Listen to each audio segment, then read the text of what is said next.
Bueno, a continuación vamos a hablar acerca de las generalidades de los exámenes de gabinete. Entonces, como sabemos, el glaucoma es una enfermedad irreversible. Va a requerir de un diagnóstico temprano y un tratamiento oportuno. Entre la evaluación clínica contamos con el examen de la cabeza del nervio óptico, medición de la presión intraocular y prueba del campo visual. Se afirma que el 40% de las fibras nerviosas podrían perderse antes de ser detectadas y pues para una correcta evaluación vamos a requerir métodos objetivos para que nos puedan otorgar medidas cuantitativas. Entonces, dentro de los exámenes oftalmológicos tenemos fotografía estereoscópica del fondo de ojo, OCT del nervio óptico, perimetría, paquimetría, AGF, angio-OCT y prueba de agua. Y en estudios complementarios tenemos toma de presión arterial, perfil lipídico, ecografía Doppler transcranial, polisomnografía y resonancia magnética. Entonces, el primer examen que vamos a tener es la fotografía estereoscópica del fondo de ojo. Entonces, este examen nos va a otorgar una imagen tridimensional. Va a ser una evaluación objetiva de la excavación. ¿Por qué? Ya que nos va a dar pues una fotografía, algo que no lo podemos obtener mediante la oftalmoscopía indirecta, ya que lo vuelve más objetivo. Entonces, a través de estas fotografías vamos a poder hacer comparaciones a lo largo del tiempo y pues también vamos a poder detectar rasgos característicos del glaucoma como palidez del nervio óptico, coloración amarillo pálida y hemorragia del disco. Como observamos en estas imágenes, en la imagen de la izquierda vemos una hemorragia en astilla y en la imagen de la derecha eh, vemos dos nervios ópticos con excavaciones amplias y esta característica arriñonada. Bueno, siguiendo con la exposición de los exámenes, continuamos con la perimetría. Bueno, la perimetría es un examen que nos va a permitir evaluar el campo visual. Como sabemos, la gravedad de la enfermedad, en este caso el glaucoma, se evalúa por la apariencia estructural del nervio óptico y la presencia del daño funcional detectada por pruebas del campo visual. Entonces, vamos a tener un campo visual normal y un campo visual glaucomatoso. El campo visual se va a definir como el área de visión vista con los ojos abiertos. Las dimensiones del campo de visión se definen en relación con la fijación central. El campo visual normalmente se extiende aproximadamente 60 grados nasal y superior, 70 grados inferior y 90 a 100 grados temporal hasta la fijación. El punto ciego en el campo de visión corresponde al área definida por la cabeza del nervio óptico y típicamente se va a localizar 15 grados temporales a la fijación. Su tamaño varía pues según el tamaño del disco óptico y la extensión de la atrofia peripapilar. La región más sensible del campo visual normal es la porción del campo detectada por la fobia. En la parte de abajo podemos observar una frase que escribió Tracua para describir el campo visual en 3 dimensiones, como una isla de visión rodeada por un mar de ceguera. Hay ciertos factores que pueden influir o afectar el rendimiento del campo visual, entre los cuales encontramos estructura facial, anatomía del párpado, tamaño de la pupila, medios oculares como la claridad de la córnea cristalina y vítreo, error de refracción, artefacto de prueba, experiencia del paciente, estado cognitivo, fiabilidad y fatiga. Entonces, la depresión generalizada del campo visual se considera el cambio más común que se observa en el glaucoma. Sin embargo, hay otras afecciones que pueden cursar también con una depresión generalizada del campo visual, como son las cataratas, enfermedades de la córnea, fatiga y una corrección refractiva incorrecta. Okay. Aquí tenemos dos imágenes acerca del campo visual glaucomatoso. Entonces, en la imagen de la izquierda podemos observar cómo las fibras nerviosas retinianas superotemporales e inferotemporales siguen una trayectoria arqueada alrededor de la fobia y se unen en el raso medio. El daño a esta porción de la capa de fibras nerviosas va a ser el responsable de los defectos del campo arqueado que se observan en el glaucoma. En la imagen del lado derecho tenemos varios ejemplos de defectos del campo visual arqueado. En la imagen A, estas líneas punteadas van a delimitar el área o región de yermo, que se extiende desde el punto ciego hasta el RAFE medio en una trayectoria arqueada que abarca de 10 a 20 grados por vía nasal desde la fijación, sin sobrepasar el RAFE medio. Esta va a ser pues la ubicación más común de los defectos del campo visual. En la imagen B tenemos unos ejemplos de escotomas paracentrales. En la imagen C, de escotomas de Seidel. En la imagen D, ese va pues, a corresponder al escotoma arqueado o de Jerrum. En la imagen E es un escotoma arqueado doble. Y la imagen F son defectos en cuña temporal, que por lo general se producen por daño al borde del nervio retiniano nasal y pues no son de naturaleza arqueada. Otra prueba que podemos utilizar, sobre todo en las clínicas, es la campimetría por confrontación. Pues esta prueba la podemos realizar sin la necesidad de otro equipo. Entonces, el médico, como observamos en la imagen, se va a colocar frente al paciente tratando de que estén ambos a la misma altura. El médico se va a tapar el mismo ojo que le pediremos al paciente. Y le vamos a mostrar pues nuestro dedo, que en este caso corresponde al estímulo. Entonces, la distancia entre la mano del examinador y del paciente pues tiene que ser considerable para que la prueba se considere correcta. Entonces podemos irle, bueno, siempre desde el centro a la periferia, vamos preguntándole cuándo lo comienza a ver, cuándo lo comienza a ver y hasta dónde logre verlo. Y pues esto nos va a dar una idea a grosso modo de qué tan afectado o íntegro va a ser el campo visual del paciente. Ya.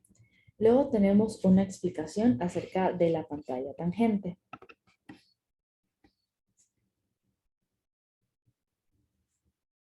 La pantalla tangente es uno de los métodos más antiguos, pero que mantiene su vigencia en el estudio capimétrico, sobre todo para una estimación rápida del estado del campo visual en pacientes que cooperan poco.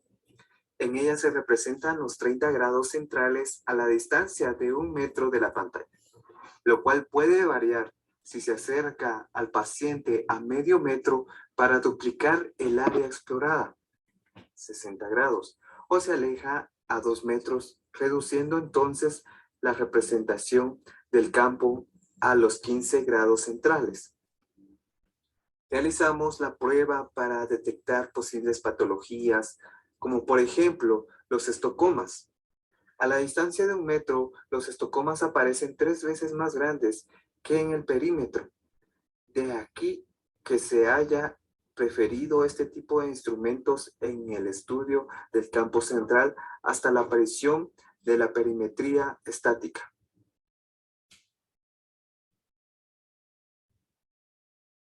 Para empezar el examen, el paciente se tiene que encontrar a 1 metro de distancia. Empezaremos examinando el ojo derecho, ocluyendo el ojo izquierdo del paciente. Voy a necesitar que fije la mirada en este punto. Tengo un segundo punto blanco que va a estar en movimiento. Me avisa si lo logra ver y si no lo logra ver también me lo hace saber, por favor. Vamos a empezar del lado horizontal. Si lo muevo para este lado, ¿se logra ver? Sí. Muy bien. Vamos a ver para este otro lado. ¿Se logra ver? Muy bien. Vamos a ver del lado vertical. Vamos a empezar de arriba para abajo. ¿Se logra ver? Sí. Muy bien. Vamos para arriba. ¿Se logra ver? Sí. Muy bien.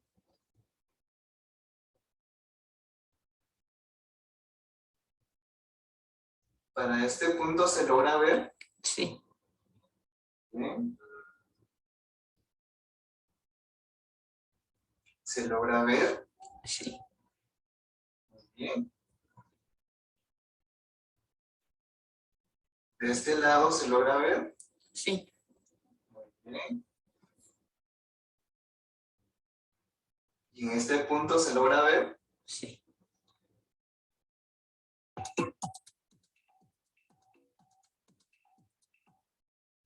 Ok, entonces, para explicar ciertas generalidades de la pantalla tangente, pues bueno, al momento de evaluar al paciente, ya sea del lado derecho, nos tenemos que colocar del lado derecho y del lado izquierdo, pues del lado izquierdo. No nos podemos cruzar el brazo porque lo que va a percibir el paciente pues, es el brazo. Entonces, para seguir una serie de pasos, lo primero que vamos a realizar es delimitar la mancha ciega. Se parte desde el centro y se dirige en dirección a la mancha ciega. Pero el paciente siempre tiene que estar viendo el botón central, en este caso es blanco, e ir indicando pues cuando ya no lo vea. ¿Sí? Este punto blanco pues puede ser también de color rojo y color verde, y a diferencia de aquí en el ejemplo que se ha mostrado en el video, pues tiene que ser de un menor tamaño.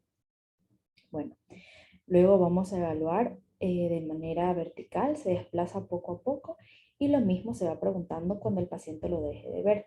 Se pueden ir colocando alfileres y luego se puede dibujar pues, este resultado en una cartilla. De ahí evaluamos hacia abajo y de ahí de afuera hacia adentro.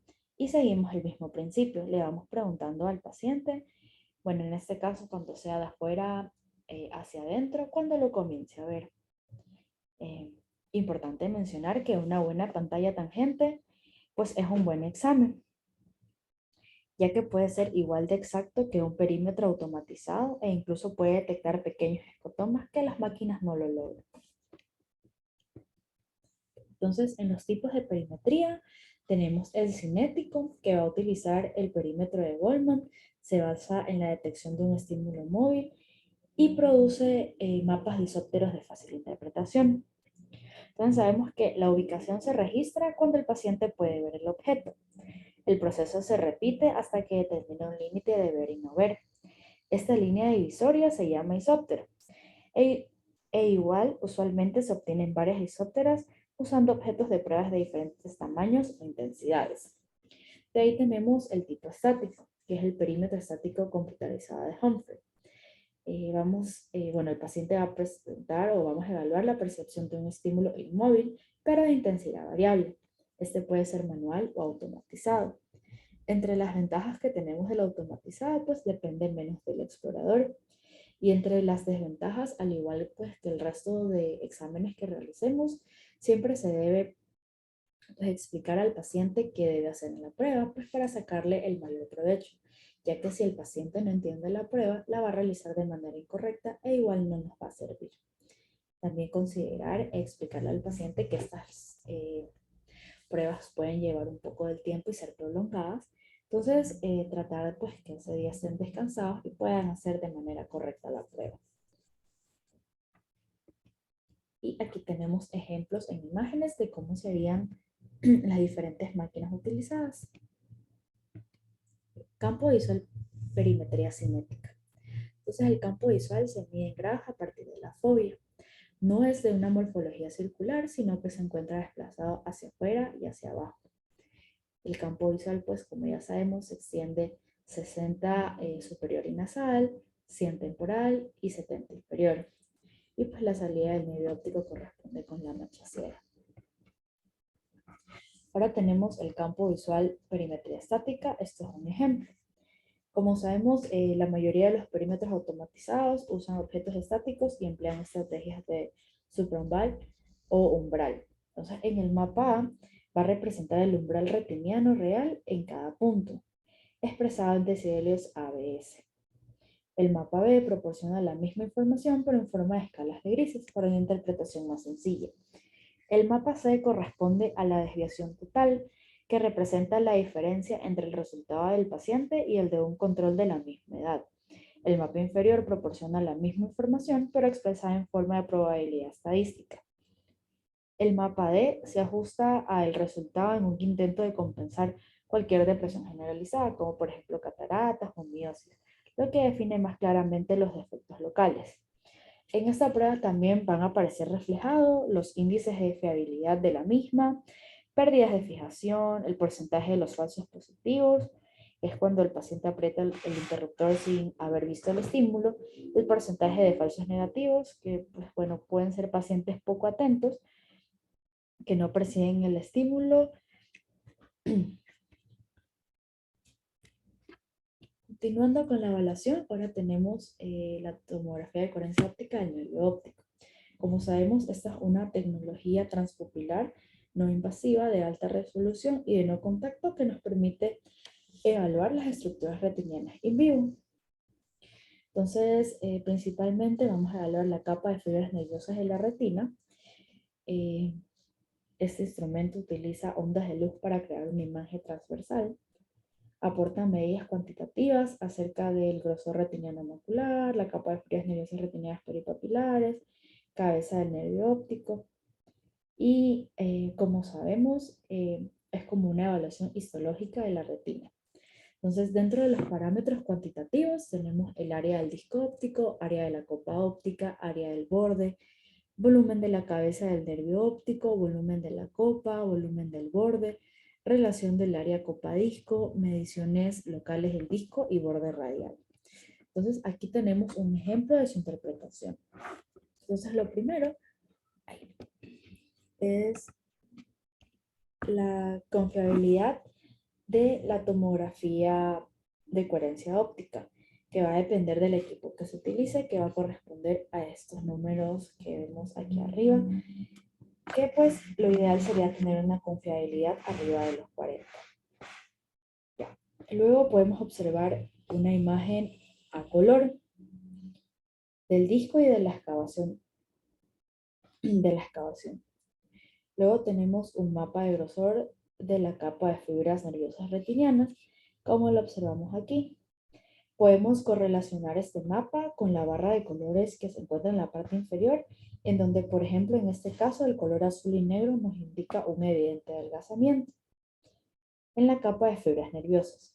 Y por último tenemos el superpíxel 200, que de igual manera se utiliza para determinar las áreas más adelgazadas de la capa de fibras nerviosas peripapilares. La barra que observamos en la parte inferior correlaciona el adelgazamiento de la capa de fibras nerviosas con el mismo adelgazamiento en una población estándar. Luego pues ya tenemos acá esta tabla que nos da valores en donde debemos fijarnos pues, en la relación copa-disco. Y por último tenemos el tomograma horizontal que nos permite visualizar la profundidad de la excavación. Luego del lado derecho tenemos esta imagen de la distribución en promedio del espesor de la capa de fibras nerviosas retinianas, que en este caso pues ya son valores específicos, que esta tabla nos va a servir para ver cómo estarían los valores en esta parte del OCT. Entonces, por ejemplo, si observamos las fibras del lado temporal, nos vamos acá a temporal, vemos los rangos que deberían estar y por supuesto aquí están disminuidas. Luego tenemos a la paquimetría. Como sabemos, todas las formas de tonometría clínica van a medir la presión intraocular a través de la córnea, por lo cual es importante conocer pues, sus propiedades biomecánicas. ¿Ya?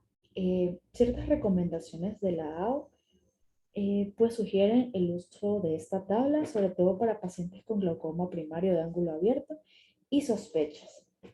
Entonces, bueno, una breve como historia de esta tabla o el por qué su uso, pues principalmente fue en pacientes que fueron operados de cirugía refractiva y posteriormente comenzaron a presentar problemas en su presión intraocular.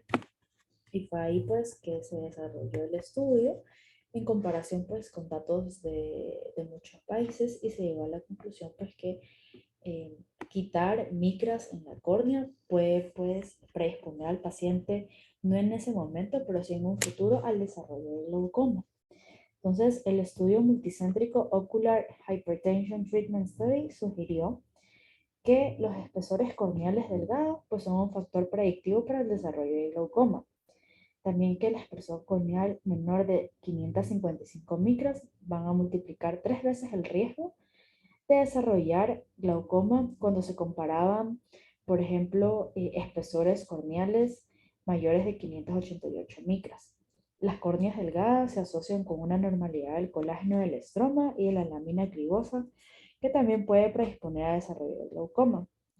Es por esto que a raíz de estos y otros hallazgos, la medición del espesor corneal pues, fue incorporada a los protocolos de estudio y diagnósticos precoces de glaucoma. Entonces, dependiendo pues el grosor corneal central que tenga el paciente, debemos hacer este ajuste de la presión intraocular. Lo idóneo pues sería utilizarlo sobre todo en pacientes con queratocono o cirugía refractiva, ya pues que en ellos está alterado su espesor corneal. Luego tenemos la AGF. Pues la AGF es una técnica de diagnóstico que se emplea para el estudio de la circulación retiniana y coroidea. Esta prueba consiste en administrar por vía intravenosa u oral algún colorante de fluoresceína sódica y pues fotografiar mediante una cámara la fluorescencia que produce el contraste en su tránsito por los vasos del polo posterior del ojo. Como sabemos, el glaucoma neovascular es un tipo de glaucoma no infrecuente, aproximadamente un 3,9%, y representa un reto para los oftalmólogos a ser difícil de manejar y provocar gran pérdida visual. Para prevenirlo, pues debemos estar alerta ante las enfermedades que lo pueden ocasionar para un correcto diagnóstico y tratamiento precoz. Entonces, brevemente, la fisiopatología, la hipoxia pixelular secundaria, alguna patología isquémica retiniana o coroidea, como puede ser la patología oclusiva venosa retiniana, patología oclusiva arterial retiniana, retinopatía diabética o algún síndrome isquémico ocular, va a desencadenar un estímulo angiogénico mediado por la liberación de factor de crecimiento endotelial vascular, el VEGF, entre otros. Entre otros. Entonces, estos factores van a promover una proliferación de neovasos anormales y a nivel del ángulo, lo primero que van a hacer es tapizar como una fina membrana fibrovascular sobre la malla trabecular, que se va retrayendo provocando su cierre por aposición iridocorneal, a modo de cremallera, originando pues un verdadero cierre angular que va a impedir la filtración del humor acuoso y pues como consecuencia produce la elevación de la presión intraocular y pues una neuropatía óptica glaucomatosa secundaria. Luego tenemos el angio-OCT. Bueno, el angio-OCT pues es una aplicación de la tomografía de coherencia óptica que documenta las diferencias en la reflectividad dentro de los tejidos, produciendo una imagen en 3D. Según la AO, la angio-OCT y bueno, la OCT han superado los campos visuales como el método más utilizado para la elaboración del glaucoma, ya que puede detectar el glaucoma preperimétrico precoz mejor que la OCT. Ya, esto se debe a que la angio-OCT puede detectar células ganglionares disfuncionales patológicas como perdidas, en este caso las muertas, mientras que la OCT solo detecta las células ganglionares perdidas. Sin embargo, la angio-OCT, pues, como sabemos, está más dirigida a algo retiniano, ¿sí? A algo netamente de la vasculatura, más no de evaluación del glaucoma. Como sabemos, pues sí, va a haber una hipoxia y pues se pierden fibras, pero no es lo único que sucede en el glaucoma. Por lo tanto, pues se difiere de que sea un estudio de mayor uso o de mayor predilección. Y como observamos en estas imágenes, por ejemplo, entre B y F, lo que observamos pues es la disminución de esta microvasculatura. Luego tenemos la prueba de agua, bastante utilizada en la clínica. Entonces consiste en que el paciente debe ingerir 1000 mililitros de agua en 5 minutos. Luego se va a medir la presión intraocular 4 veces con intervalo de 15 minutos. La medida máxima ya en cualquiera de estas tomas se considera como el pico máximo del test. Recordar que si el paciente ya tiene estudios de paquimetría, pues hay que corregir la presión intraocular encontrada en base al espesor corneal y una variación de la presión intraocular de 6 a 8 milímetros de mercurio, pues que es una prueba positiva. Y durante la prueba, pues el paciente no debe ir al baño. Luego tenemos la presión arterial.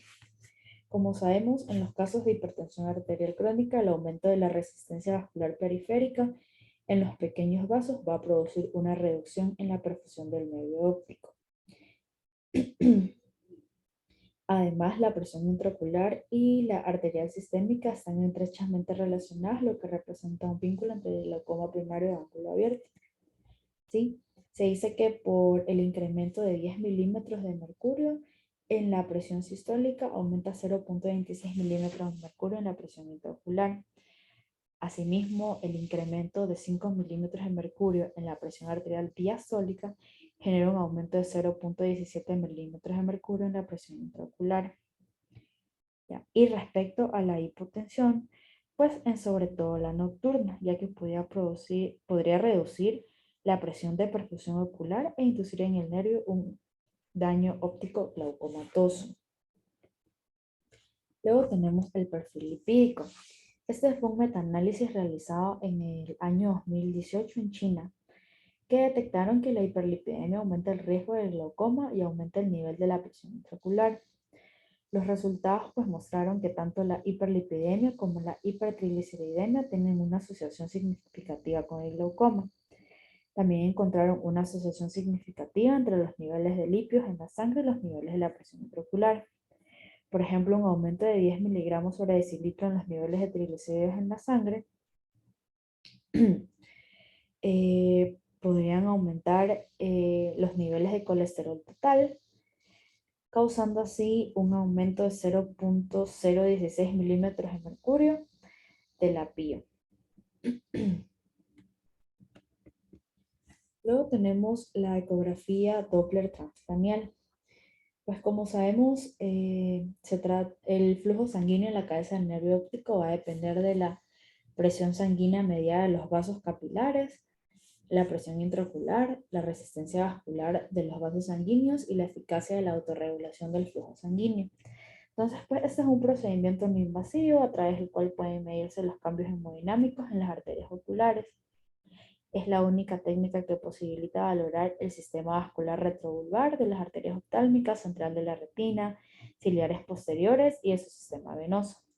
Y garantiza registrar la velocidad de flujo en cada vaso.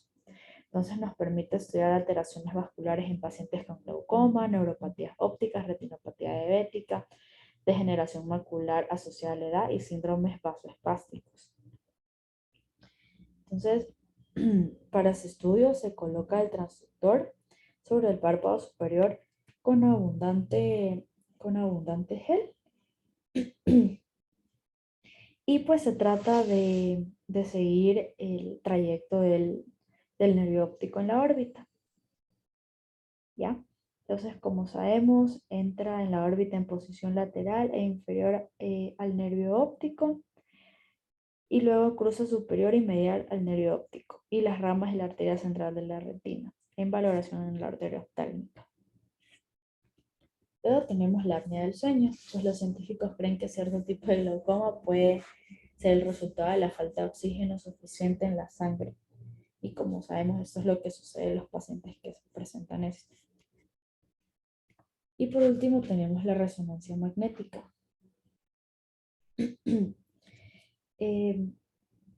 Ciertos pacientes con glaucoma, sobre todo de presión normal, muestran reducción en el diámetro del nervio óptico, en altura del quiasma óptico y del volumen del núcleo geniculado lateral. Y bueno, estos fueron hallazgos encontrados en un estudio.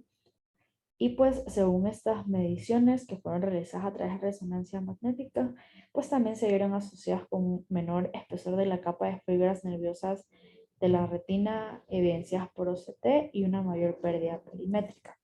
Entonces, a pesar de no ser un examen de rutina o dentro del gabinete de los exámenes de glaucoma, pues es importante en ciertos pacientes en el que sospechamos que puede estar produciéndose por esta causa, pues dejar este estudio. Gracias.